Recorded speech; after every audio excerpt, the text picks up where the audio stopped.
انسان کو غور سے دیکھیں۔ اس دور کے انسان کا بنیادی ترین المیہ کیا ہے؟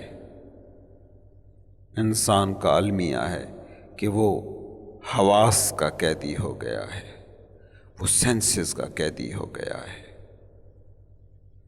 حواس سے خمسہ کی تسکین انسان نے اپنا مقصد بنا لیا ہے۔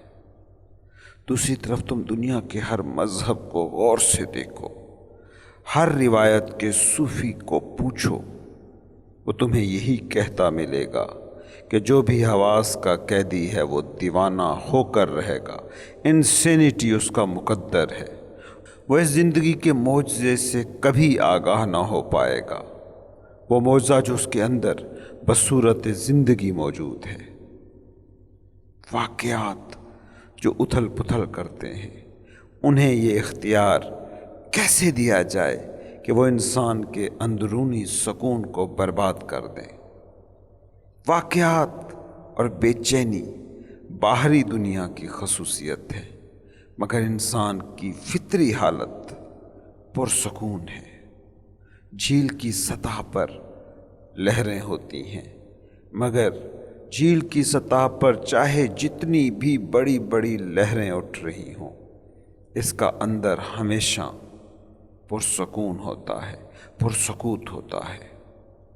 اگر باہری دنیا تمہارے اندر کے سکون کو نگلنے لگی ہے تو جان لو کہ تم خود اپنے آپ سے کٹ گئے ہو۔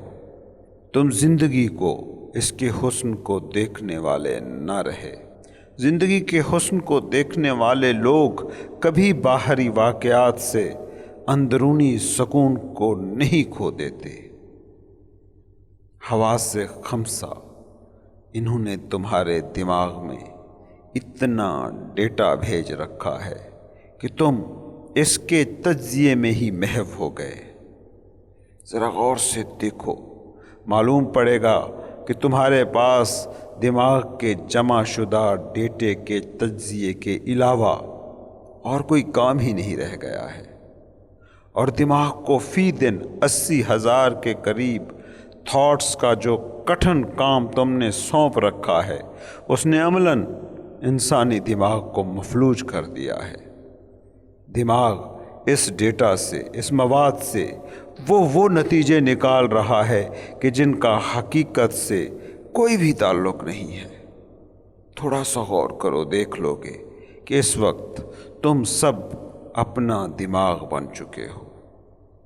تم سارا دن دماغ کے بند کمرے میں ہی جیتے ہو، کھانا کھا رہے ہو، مگر خیال آفس کے کسی مسئلے میں الجھا ہوا ہے، بزنس کی کسی گتھی کو سلجھا رہا ہے، اپنے بچوں کے ساتھ بیٹھے کھیل رہے ہو، لیکن ذہن مستقبل کے کسی منصوبے میں الجھا پڑا ہے، شریک زندگی کے ساتھ بیٹھے ہو یا ماں باپ بہن بھائیوں کے ساتھ ہو، لیکن دماغ ماضی یا مستقبل کی کسی کہانی کو سلجھانے میں لگا ہے۔ اس سارے کھیل میں پتہ ہے ہوتا کیا ہے؟ ہوتا یہ ہے کہ جو تم دیکھ رہے ہوتے ہو تم وہ بھی نہیں دیکھ پاتے، جو تم سن رہے ہو تم اس کو بھی نہیں سن پاتے۔ تمہارا سارا ہونا نہ ہونے کی فنا میں ڈوب رہا ہے۔ اس حقیقت کو سمجھنا ہوگا کہ میٹیریل ورلڈ، مادی دنیا کی نیچر یہی ہے، یہ ہر لمحہ تبدیل ہوتی ہے۔ پانی بھاپ بن رہا ہے، بھاپ پانی بن رہی ہے، پانی برف میں ڈھل رہا ہے، برف پھر پانی بن رہی ہے، سبزیاں اور پھل انسانی اور حیوانی وجود میں ڈھل رہے ہیں، اور انسانی اور حیوانی وجود سبزیوں اور پھلوں کا روپ دھار رہے ہیں۔ مادی دنیا کی نیچر پر غور کرو، اس کی نیچر ہے اس کا عارضی ہونا، اس کا ٹیمپریری ہونا۔ مادی دنیا اس سائیکل سے، اس چکر سے کبھی نکل نہیں سکتی۔ اس لیے دماغ مادی دنیا کے جتنے بھی منصوبے بنا لے، حقیقت یہی رہے گی کہ وہ سراب ہوں گے۔ مائنڈ سرابوں کی تخلیق کا ٹول ہے، انسٹرومنٹ ہے۔ بات یہاں دماغ کی نگیشن کی نہیں ہو رہی، یہ نہیں کہا جا رہا کہ دماغ کی مخالفت میں لگ جاؤ، بات بس اتنی ہو رہی ہے کہ اپنے مائنڈ کی نیچر کو سمجھیے۔ عبادت، مراقبہ، میڈیٹیشن، یہ سب کیا ہیں؟